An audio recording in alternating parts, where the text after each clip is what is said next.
Hi everyone. Thanks for joining us today. Apologies for getting started just a couple of minutes late. My name is Mike Jones. I'm the product manager here at ViewsIQ, and the topic of today's webinar will be how digital microscopy can be used to enhance clinical laboratory education. And we're very happy to welcome Heather Worthington, the Associate Chair of Cytotechnology at the Northern Alberta Institute of Technology, or NAIT, as our featured speaker. So the session today will be in two parts. First, I'll give about a 5-minute overview of Panoptic, which is the image acquisition platform used by Heather at NAIT. And next, I'll pass things over to Heather to discuss the impact of a digitized curriculum upon the educational experience for students and for instructors. After the presentation, we should have time for a quick Q&A session. So if you think of a question at any time during the webinar, just submit it using the comments box. Any questions we don't have time to answer during the Q&A session, we will address by email afterwards.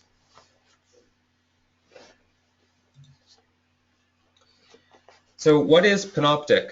Panoptic is a software-based platform for digitally scanning microscope slides using your own computer and microscope.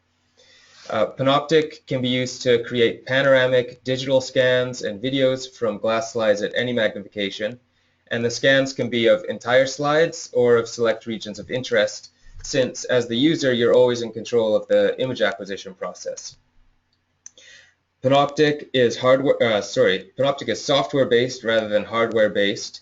So unlike whole slide scanners, the only hardware that you need is a high-res digital video camera, which attaches to an existing microscope in your office or lab and lets you use any objective that you already have on the microscope from 2 to 100x oil for scanning.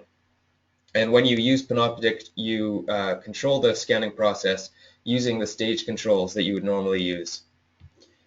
You also carry out the scanning on your personal computer using the Panoptic software, and any computer that meets a few minimum requirements can run the software. So in order to show you how Panoptic works, I'd like to use this quick video. I'll just turn the music on the video off. So right now we're looking at the Panoptic interface as it appears on a computer screen. The user has the microscope set up beside the computer, and this inset box on the right will show how the user moves the microscope stage to create the scanned image. On the left we have the scan view where the green box is located. That's going to display the panoramic image as it's scanned, and on the right is the live view, which always displays what the camera attached to the microscope is currently seeing. So we can see as the user moves the microscope stage, the software automatically and in real time starts stitching together a panoramic digital image there on the left. In this case, the user is scanning a pap smear at, I believe, 10x. Now, if the user identifies a region of interest, such as this cell cluster that they want to image at a higher magnification, they just switch up to the corresponding objective on their microscope, 40x in this case, and they can embed a higher magnification scan on top of that low-powered map that you can see the user is doing right now. The user can also create a video Z-stack recording. So if you want to record a three-dimensional cluster of cells, you just click record Z-stack, like in the video, and now you have this virtual scrolling capability where you can scroll through the focus afterwards to see the three-dimensional nature of the sample. So when you're finished, what you end up with is a digital map of the entire slide or however much you've scanned, and that has digital annotations that act as virtual ink marks. So high-powered scans embedded and video Z-stacks that are also embedded within that parent scan. This digital image can be reviewed by anyone, either the user or anyone else who opens the scan using our image viewer. So currently our image viewer is desktop based. Unlimited free copies can be downloaded by anyone, but I'd also like to share that we're developing a web viewer that will allow images to be shared to any computer, tablet, or smartphone without downloading any extra software. And it won't be released for another few weeks, but I've got a simplified beta version that I'd like to share with you. So here we can see thumbnails of several types of scans. I'm going to select the cytology scan since that's what we were just looking at. Now you can see that within my browser window in this online image viewer, I'm able to navigate the scan. I can zoom in on regions of interest and open those embedded high-powered scans. I can also open this Z-stack, and you can see that using the scroll bar, I'm able to virtually scroll through the focus on this cluster of cells. So I'm using a desktop browser right now, but I was also playing with this on my iPhone earlier this morning, and it was really smooth. So you can imagine that this type of image viewer would be a great tool for students who might be using a tablet or a smartphone outside of class. So that concludes my portion of the presentation and the very brief introduction to Panoptic. There are a lot of product features I wasn't able to cover, so if you'd like more information, we can definitely provide it after the webinar. But at this point, I would like to turn things over to our featured speaker, Heather Worthington, and please just bear with us for a moment while we switch over to her screen.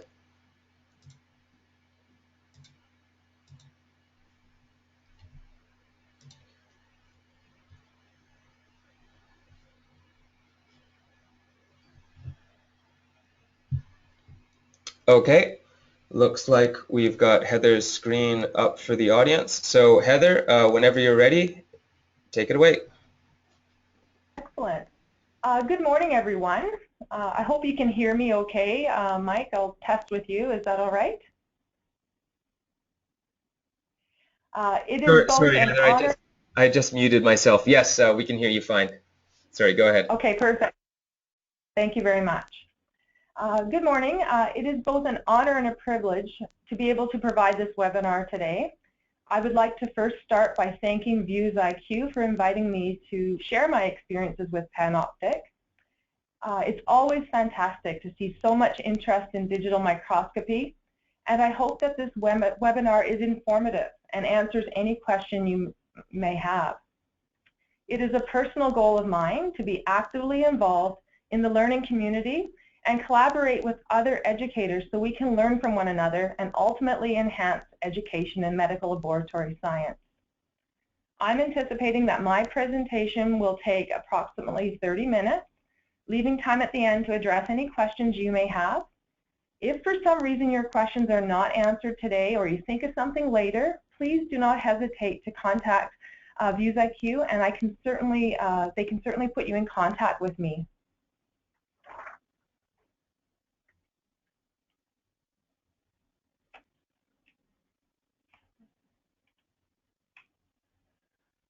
I will very briefly discuss what was involved with bringing Panoptic on board at NAIT and how the use of the technology has evolved in my courses.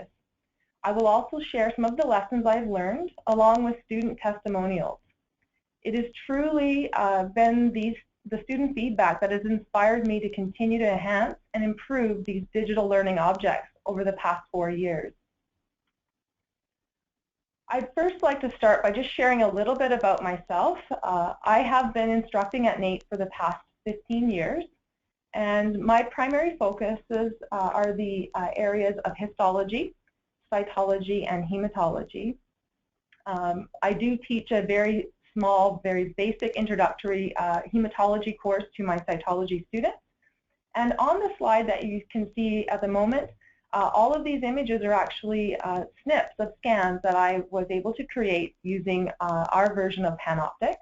I guess I should qualify that the version of Panoptic that we are currently using is Panoptic 1.0, and it does not have the capacity of the Z stacking feature. So all of the areas where I currently instruct rely on the use of a microscope, and I was feeling increasing pressure from students to provide access to the use of microscopes outside of structured class time. I was often unable to accommodate these requests simply because of lab availability or my schedule just did not allow. For instance, in the histotechnology course that I instruct, I have only 16 dedicated lab hours to teach microanatomy to 38 students. Many students required more than the allocated time to master the recognition of all of the major organs of the body and really desire that additional lab time. When I began teaching, I began to work on building a bank of digital images in the area of histology and cytology, but it proved to be quite a labor-intensive process for me.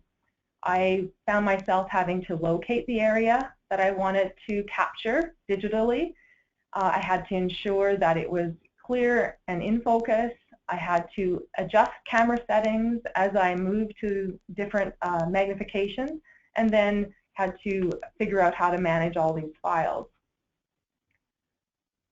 Most of the resource material for the cytology program in particular was in the form of Kodachrome. Now this piece of equipment, some of you may not even be familiar with.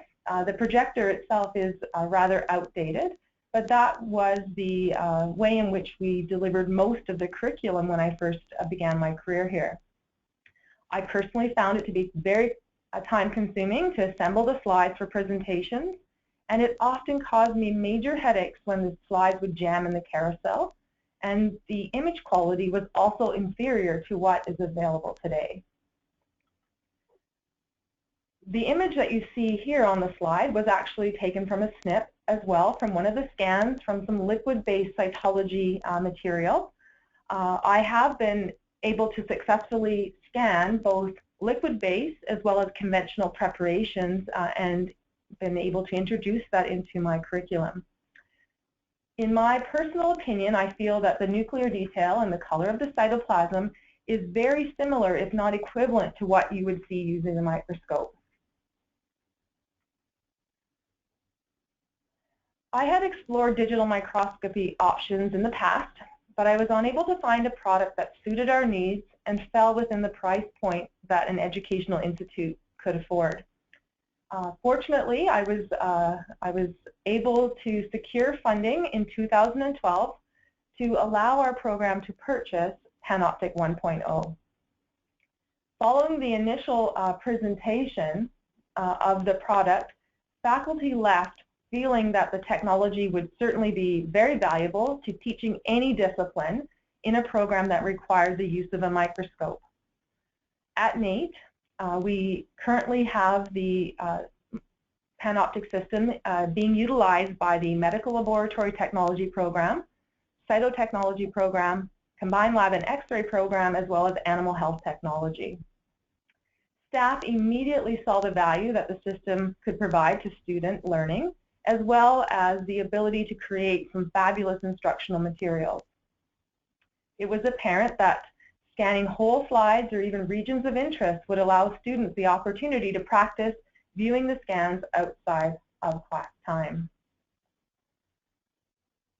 I personally saw the value in being able to snip slides and introducing them into presentations without having the hassle to try and cite images that I was currently trying to utilize from other sources. Another added benefit that I saw being fulfilled was the opportunity to provide our students with exposure to a wider variety of specimens. I saw an opportunity to share unique cases because only one slide would now be required in order to scan and then allow everyone to benefit from that particular scenario. I've had much success with requesting one slide from a clinical site rather than the typical 20 or 30 slides to create student sets for learning purposes. On this slide, we're looking at a snip of a trichrome stained slide of an embryo. This is truly one of the treasures in our collection, and I've always wanted to share it with students because it is so interesting and they absolutely love to view it. But I've always been very nervous that a student would break the slide and then I would no longer have it in my collection. Now that it's been scanned, the opportunity for students to view this very beautiful case over and over again is no longer an issue. So by simply clicking on this image, I have the ability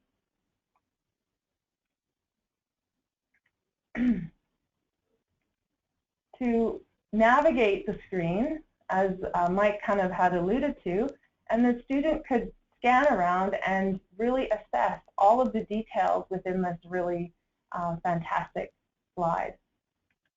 Now, this particular scan was prepared on 10x, but you could certainly scan on any magnification that you desire.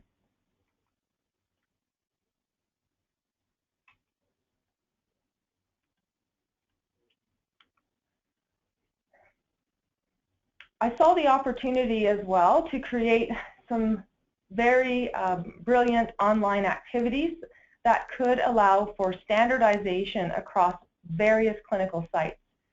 I figured that in the long term it would take less manpower hours once these activities and assessments were created.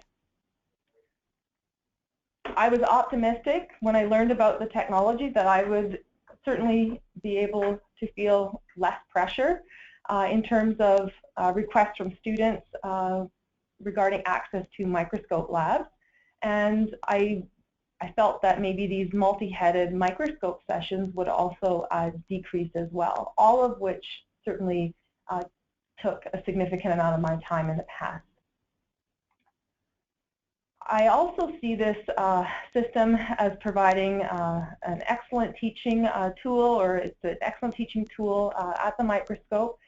We have decided to actually house the system directly in a learning space. It's in an actual student lab rather than being tucked away in someone's office. So multiple staff members as well as students can actually benefit from the use of the instrument. One other thing I would like to share about myself is that I am not an IT expert, and that is one of my struggles. However, after learning about Panoptic, I began to collaborate with our IT department to determine how we would go about managing these files.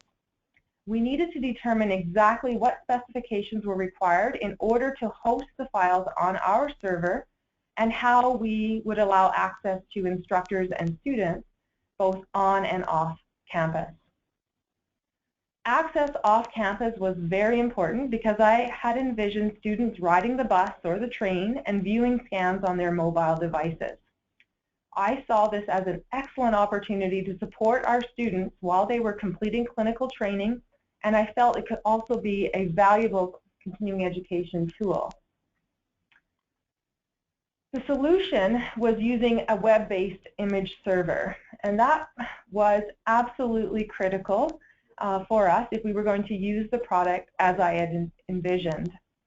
At NAIT, we use a product called Objective Pathology. There's many options out there, and that was the one that was available to us when we did purchase the system in 2012. So for those of you who are unfamiliar with the technology of a web-based image server, it works very similar to Google Earth. It allows the images to remain on a server and delivers only the part of the image that you wish to see. It pulls the data and fills your entire computer screen, but all of the files are stored on the server and mirrored on that web-based image server. So this software product provided us with a public and a private folder. This was really important to us. We wanted to be able to provide our students as well as our instructors with access to a folder of images that would allow them to be able to create materials for their various courses. So on this slide, if you look carefully, you can see that there are a number of different folders displayed within the public folder that are used by many different programs as well as courses in the institution. So the public folder is visible only to those people who have the link. If you were to go out and try and search for this through some sort of search engine, you are unable to find it. The private folder was also desirable for us because it allowed us to store images that we would like to restrict for assessment purposes in a secure password protected site.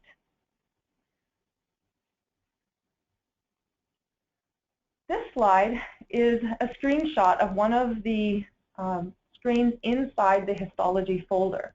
For me, one of the challenges was determining how to name all of the files that I would be creating when I began scanning regions of interest or whole slides for my histology course. For the histology course, I decided to use slide numbers and began by simply creating a digital slide box. This eventually became an interactive online book that our students were able to access through an online learning platform that we use, and at NAIT we use the platform Moodle. So in the beginning, the resources started out quite primitive because I had to first begin by creating the image bank, but over the past 4 years it has evolved significantly. So on this slide, you can kind of see a snip of one of the books that I was able to create in Moodle. And just on the table of contents, you can see that there's 37 slides that the student could access. So by simply clicking on the exercise, it would bring up the appropriate exercise that the student was to study. And all of the areas that are in a lighter blue color, those represent hyperlinks that they have the ability to click on and then view the entire scan, whether it's a region of interest or the entire case.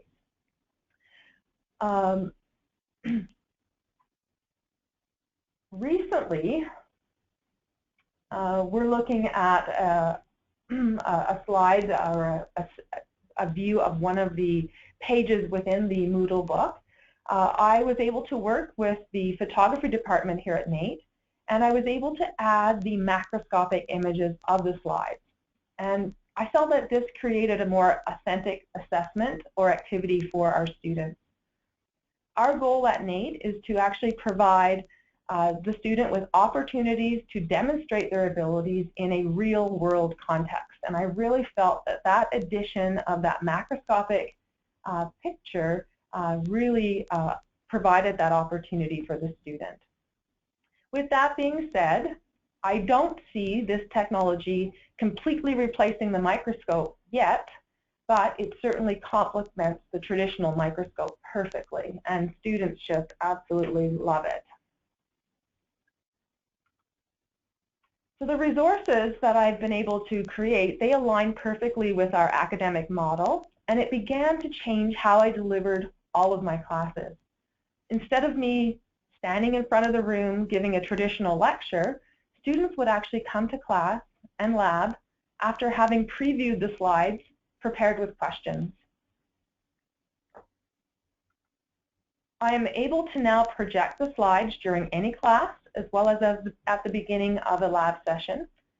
The presentation at the beginning of my lab allows me to provide an overview of the components that students are required to recognize, and it ensures that they stay on task, maximizing their time using the microscope. This slide is a scan of a section from the stomach, and I'm just going to demonstrate again how easy it is to load the image on a computer or device that it's being viewed on. So I really like this bird's eye perspective for teaching purposes because it allows me to point out specific areas on a very low power view. So if I wanted the students to first examine the lining, I could simply point that out, and then by using the hyperlink and zooming in on the scan, we could identify with quite a bit of certainty all of the details within the particular field of interest.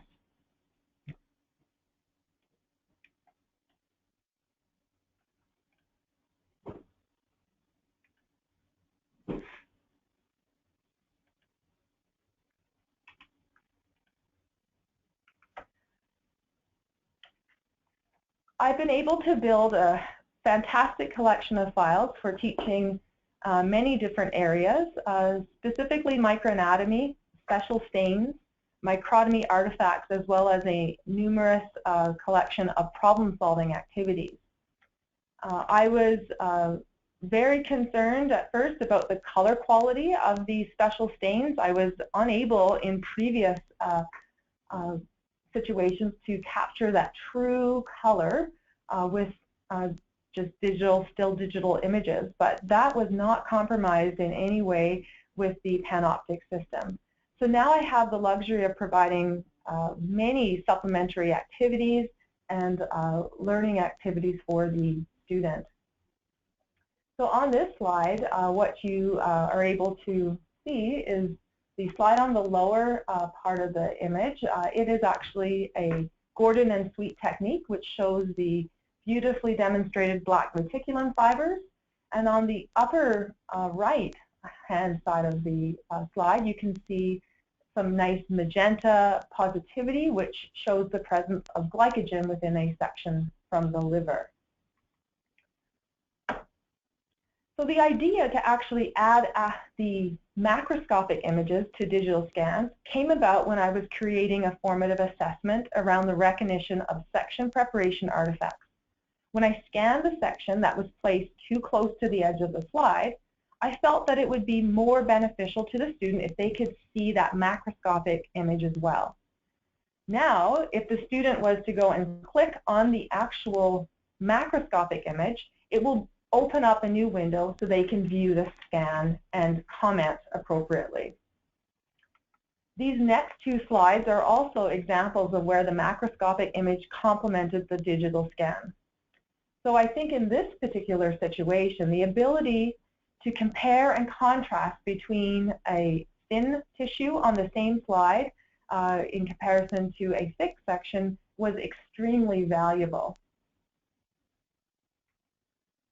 This particular example demonstrates tissue spreading. I felt that it could enhance the student learning if the student could actually compare the glass slide and the tissue that was on the slide with that was embedded in the wax block. So this really made the development of this exercise quite easy because all I required was one slide, one wax block, and once I had the sample scanned, I could provide all of that information in one neat, tidy package. This past January, a decision was made to replace our glass microanatomy skills assessment with an online assessment. This move was truly a sustainability initiative. Since our assessments are standardized among all of our clinical training sites, NAIT was responsible for providing these glass slides to our clinical partners. Now you can probably imagine that over time, these slides will break, the stain would fade, and ultimately required replacement. For us, we find it to become increasingly more difficult for educational institutes to acquire specimens, even when we are given these specimens, that you still need to factor in all of the time required to prepare and stain these sets of slides. So this is a relatively new initiative, but I'm optimistic that this shift to the online assessment will eliminate the hassles around maintaining these slide sets and make it easier if we were to ever bring on an additional clinical training partner, all the while not compromising student learning. And that is a very significant factor here at NAIT. So in this particular instance, I'm just showing you one snip from the slide assessment. The student has the opportunity to view the macroscopic image. They click on the slide, it opens a new window, they can view the scan, they can look at the slide for the appropriate amount of time, and then they go back to the previous screen and then they record their response in the space in the answer box below there. So to date, the new way of administering the assessment has been very well received and student feedback has been very positive. We have not encountered any technical difficulties, which is always fantastic to hear.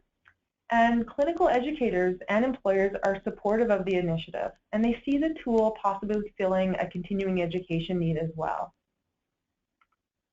At NAIT, as I alluded to, we do have our system located in a learning environment. So under the direction of an instructor, students are able to use the system as well to scan slides to prepare for their own presentations. Now in the area of cytology, regions of interest tend to be the preferred scan, but it is also possible to scan an entire liquid-based sample. So scans are obtained from marked or unmarked slides.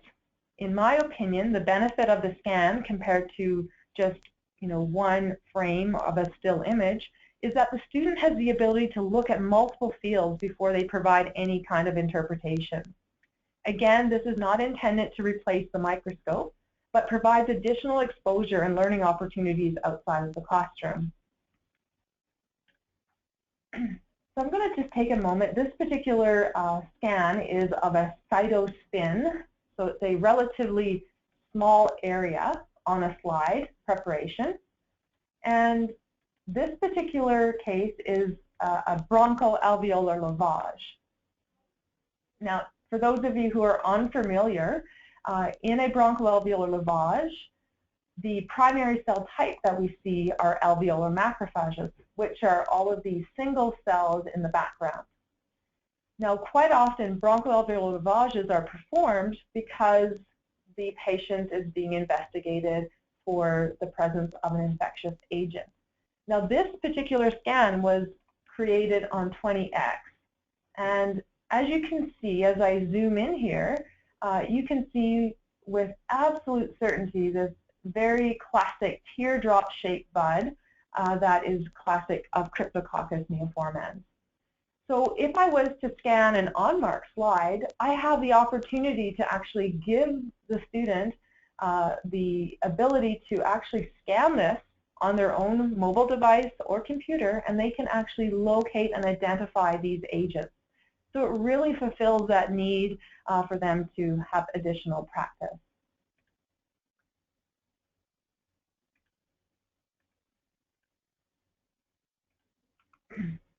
Now in hematology, I tried using the scans a little bit differently. I decided to try and provide students with a link to the scan, and I actually had them perform differential cell counts while they viewed the area that I had scanned. I also tried an activity where I provided the student with a list of cells that they had to view or locate on the scan of the blood or bone marrow specimen. And then once they located the cells, I had them actually label the cell as part of a learning activity. The feedback I received from this was absolutely great. The students really felt confident in knowing that they had identified the cells correctly, as seen on this slide, and it provided them with their own study images. So since I began introducing this digital microscopy in the courses that I instruct, I have noticed a significant decline in stress levels among my students. I also benefit from this reduced stress, because if students are stressed, instructors are stressed, and if they're happy, then we're happy. I've also noticed a significant improvement in engagement. Students absolutely love the interactive activities that are available to them, and of course, they want more. Students are taking more time and more responsibility for their learning. They use the scans to prepare their own study flashcards. They're bringing tablets to class. They're recording notes directly on the images that I am describing and discussing. I no longer receive requests for access to microscope labs, and I've seen an improvement in student performance on practical assessments, both in the didactic as well as the clinical component of the course. So there is absolutely no denying the benefit of the technology, but it certainly doesn't come without a price. Incorporating the resource did take some time, and as I kind of described in my earlier slides, I started out small and then kind of developed the resource material from there. That is probably the most often question that I receive is how much time does this actually take? However, in my opinion, the upfront investment substantially outweighs the cost, and after using this tool, I personally cannot imagine instructing a course without it. Just this term, one of my colleagues in animal health technology began using the product, and she has come to rely on it extensively to supplement her lab sessions. Her students are now benefiting from being exposed to rare specimens ranging from elephant and wolf blood to salamander abdominal fluid and rare tumors seen in various animals. The system is also very easy to use, but it does take practice. I learned that scanning using the 10 and 20x objectives are quite easy in comparison to the 50 and 100x.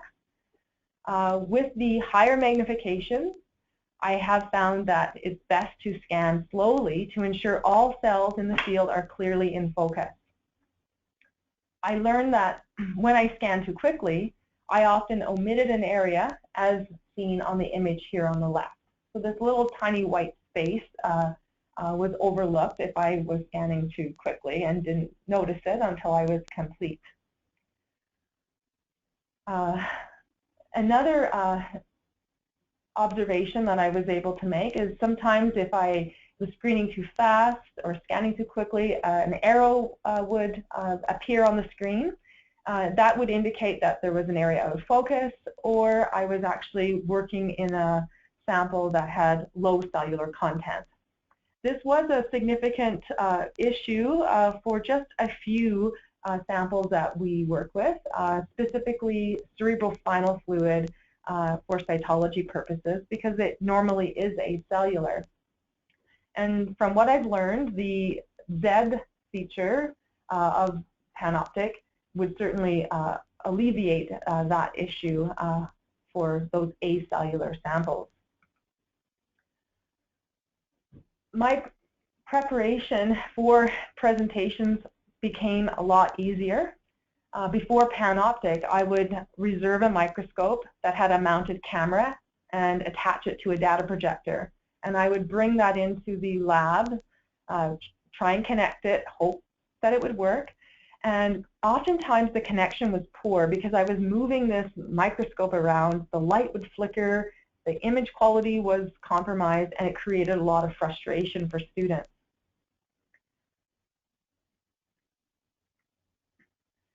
I also had feedback that students who experienced motion sickness felt nauseated when I would display these slides. I often had that feedback as well from navigating some multi-head microscope sessions.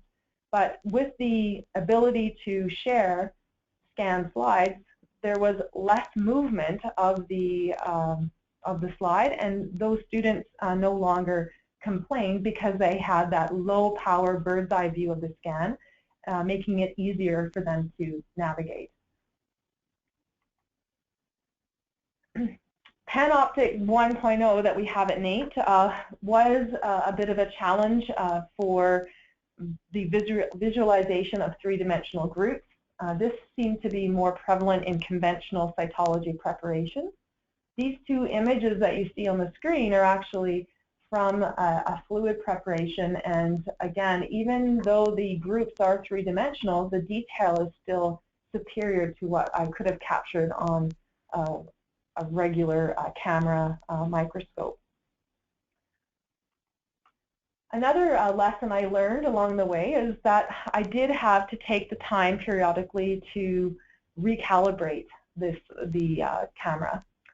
In this particular slide, you may notice that there are vertical lines along the image. Now these vertical lines are visible on the low power view of the scan, but if you were to click on the image and zoom on higher magnification, that detail is certainly not interfering with the quality of the scan. So to alleviate those concerns, I now recalibrate the system more frequently. In particular, if it has been previously used by another faculty member or had been sitting for a long period of time without use. Now that I've created a lot of these resources, the secret is out there. I have colleagues from other programs now reserving this microscope, and they want to build their own image bank as well. So the unfortunate part is that I no longer have this piece of equipment for myself. I'm quite pleased to share that even instructors who are not always as keen to embrace change, they've tried Panoptic, and they absolutely are impressed with the technology. And their desire to try it was based on student comments and feedback. They've seen it in one course, and therefore they asked the instructor, can you do this as well? So after the first year of using Panoptic in my histology course, I surveyed the students to try and get a feel for their appreciation or perception of the tool.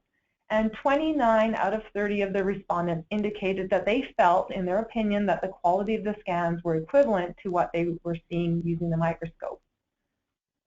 One student shared that it was very useful outside of class, and it was easily accessible. And it was great for studying because the slides appeared as they did under the microscope.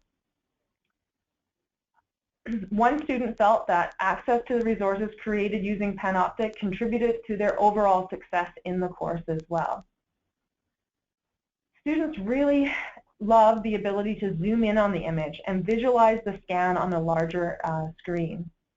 I often saw them working together in a computer lab or on their own tablets and collaborating, which made that learning quite a bit more meaningful. So going forward, NAIT is hoping to eventually upgrade our current system so that we can incorporate the technology in other disciplines, primarily microbiology and urinalysis. And those disciplines we feel would certainly benefit from the ability to capture those short videos as you focus through the groups. So I'm anticipating that the use of Panoptic will allow for the development of more courses that can be delivered primarily online, creating more flexible learning pathways for students. And I'm excited to see how the technology will evolve and shape the future of our profession. So that concludes my presentation. Thank you very much for participating in today's session. And if there are any questions, I would be more than pleased to answer them. Great. Thank you very much, Heather, for that great presentation. It's very cool and very innovative what you're doing at NAIT, so thanks for sharing that with us. We are now open to questions from the audience, so just as a reminder, you can submit those using the comments box, and we'll just give a few seconds for any more questions to come in. So one question that has just come in, and I'll direct this to you, Heather. Do you do any distance learning with this technology in lieu of classroom-based training?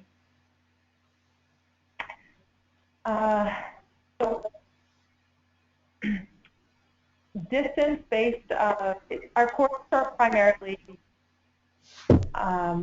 blended learning platform. So there are some elements that are actually delivered online, but we at the moment do not have materials that are completely online, but I do envision this actually happening.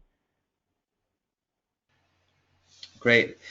Thanks for that. And another question that's come in is, you said the images are delivered using a web server, so is it correct that there's no offline access for students? Meaning students have to use their cellular data or Wi-Fi with their mobile devices. Is that correct?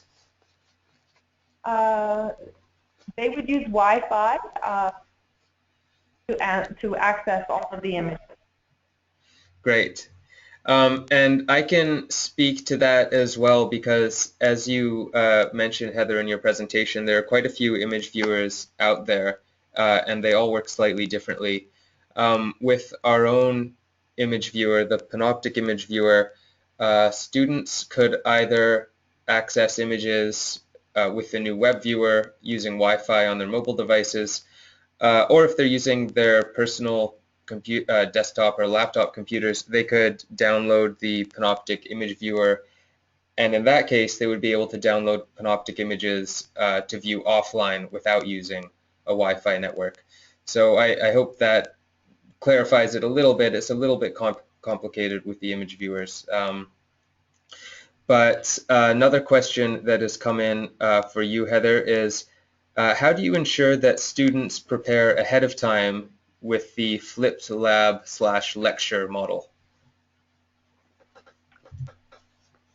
The responsibility it rests on the student to do the preliminary work, and when we change to more of an outcomes-based model and we flip the classroom, there was a lot of hesitation and concerns regarding, the degree of preparation.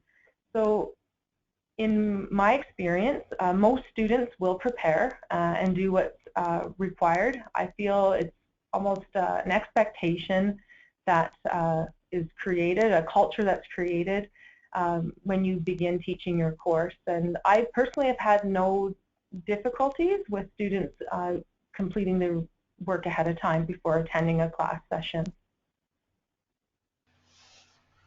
Great. Okay, one other question is whether this presentation is being recorded. Someone has really enjoyed it and would like to share it with others in their network. So yes, I can answer that. The presentation is being recorded. It should be available just a couple of days from now.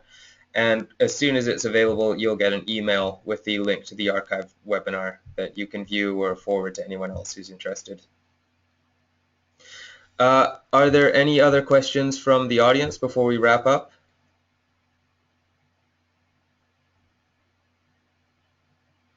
Okay. So since there aren't any questions right now, I think we'll wrap things up. But just as a reminder, if you think of any questions after we've ended the webinar, then you can just email them in to us and we can put you in contact with Heather, certainly, if you have another question for her. So just to conclude, I'd like to thank Heather once again for joining us today and for that great presentation. And I'd like to thank you, the audience, for your attention. As I mentioned, you'll receive an email in a couple of days' time with the link to the archived webinar. And just a final note, we'll also be in Minneapolis later this month at the CLEC meeting. So I certainly hope to meet many of you there in person.